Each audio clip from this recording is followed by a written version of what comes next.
Hey, Danielle. Nice to see you. How are you doing? You are a man about town this weekend. Yeah, you must all be getting very bored of my face. I'm Not sorry at about all. that. You're all over etalk, which is great. Thank Highlights from your festival so far, what have they been? Well, it's actually just been talking to people. The TIFF is such an amazing festival it's really the passion about cinema is very palpable, and you run into people on the street, and you go for dinner and everybody's talking about different films. So many films I'm excited about seeing I haven't seen yet. Beast of No Nation, The Danish Girl. Yeah. Our Brand in Crisis, Truth, and also it's so nice to present my films. This weekend is a presentation of essentially 8 months of my life. Wow. High Rise and I Saw the Light took up the greater part of my 2014. So it's kind of an adrenalized 3 days. I believe it. Also, the fan reaction's got to feel pretty good too. When you get out of the car and everyone's there yelling your name, that's a nice little icing on the cake. I'm sure as well. You never get used to it. It's an extraordinary thing when people show up and come and say hello. And I have a huge soft spot in my heart for Toronto. I shot a film here last year, another film called Crimson Peak with Guillermo del Toro. And I was here, so I got to know the city a bit. It's nice to be back. I'm glad to hear that. You have some incredible castmates on this film. I do, yeah. Tell me about some of the highlights of working with them.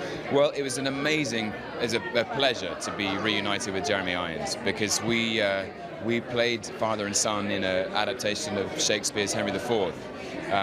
He played King Henry IV, and I played his son, Prince Hal.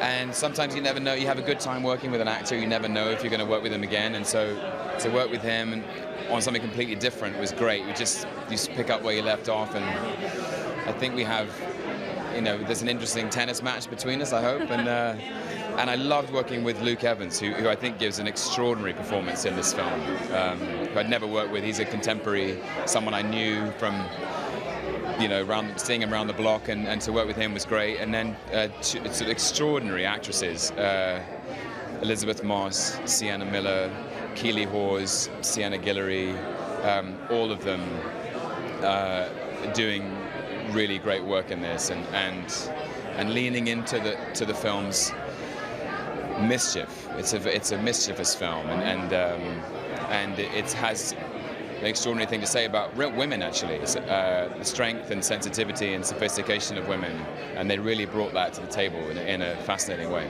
Well, congratulations to you. I hope we see you more and more and more over the next few days. Enjoy. Thank you so much. Cheers. How do you do? I'm Danielle. Danielle, nice to see you. Nice to see you as well. Congratulations to you on your big premiere this evening. Thank you very much. How's Toronto treating you so far? Oh, very nice, very well. I only got in at lunchtime, but I had a busy afternoon, and great feeling of festivity here, which is nice. Always. Yeah. I keep hearing what an interesting film this is. Good. Which is a great thing. How would you describe it, or what can you tell us about it? Oh, I can't. You can't. Can't tell you anything about it. It's impossible. It's impossible. I'd have to kill you if I told you. Why was it something that was interesting to you then, to take on? I wanted to do an English independent film. Yeah. And I was I wanted to work with Tom Hiddleston again. I'd just done Henry IV, Henry V with him, with Shakespeare, and I rate him very highly. And my friend Jeremy Thomas produced it, so I like to do things that he's involved with. Good. Any plans for a celebration tonight? I doubt it, knowing us. Have a great evening. Thank you very much. Is this kind of like Groundhog Day for you? A little bit. Here? Yeah, it's a little weird. But you had a busy TIFF and a good one, I'm sure, so far. Yeah, so far so good. Yeah, the festival's been great. If you're looking to maybe set up permanent residency here, we can help you out with that. No problem. Yeah, awesome. If you're into it. Give me citizenship? Yeah, for sure. Sweet. Totally. This is a really interesting film, interesting concept. Tell me about why you were interested in it and why it's relevant for today, even though it is set so many years ago. Oh, I'm just a huge Ben Wheatley fan. He's such an auteur filmmaker. There's really no one like him. There's no one who makes movies like him. And for me, I just wanted to be in one of his movies, and I wanted to be a part of his crazy, dark, weird world, and I really, really was. We shot it in Ireland, and it was a really awesome, strange experience. And as far as the message, I don't know. I mean, I don't know what kind of message you'll take from this. It's sort of up to you.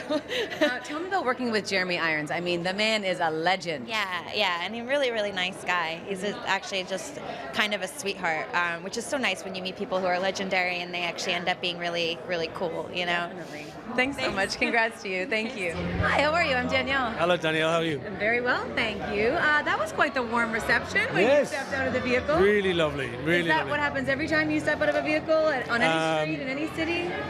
You want me to say yes, but no, unfortunately not. Really? Thank God. Imagine if that happened every time we got out of a car. That would feel pretty I'd probably darn just keep. good. I'd just keep driving. I think. How are you feeling here in Toronto tonight, about to premiere your film? Good, good. It's my first time at the Toronto Film Festival, so yeah, it's nice, and it's nice to bring a film like this, which is, for all of us, a bit of a passion project. Yeah. You know, it's a very unusual film. It's taken 30 years to find the right script, the right director, and the right cast, and to be part of it is a really nice thing. And I know there's a great buzz about it, and films like this don't get made very often, and so I'm intrigued, excited, slightly nervous about how the audience will respond to it, but I love it. I'm very happy with it. I'm very proud of it. So yeah, let's see what happens. You've got an outstanding cast of people in this film as well. Some of the highlights of working with them, what were they? Well, we got to spend, what was it, 7 weeks, which isn't very long. We shot this film very quickly in Belfast in a disused swimming pool leisure centre. We used every nook Sounds and very cranny. chic. No, there was no chic at all, actually. I was covered in blood for most of it. But no, it was a wonderful experience. And most of the characters have moments with everybody. So I got to bounce off Tom and Jeremy and Sienna and Elizabeth, and like the list goes on. And it's funny, it's dark, it has a very complex sensibility, and yeah, it'll just be a really interesting experience to watch an audience see this for the first time. So. I'm quite excited to hear the news that you're going to be playing Gaston in the upcoming Beauty and the Beast. Yes, I am. Yep. That's amazing. With more hair than this, obviously. Do you have a favorite Beauty and the Beast song? Are you prepared to take on this iconic character? Oh, I've done it. I finished. I'm you're finished. done? Yeah. No, I loved every minute of it. You Yeah, did? I didn't want it to finish. Can It hardly was wait. Disney. I went to Disney World every day for 5 months. So yeah, it was great. I got to sing, which was my first love. So yeah, we just now have to wait till 2017 until it comes out, which is a bit of a long wait. But Right. you know, We look it'll be forward worth it. Let me tell you. Thank you so much.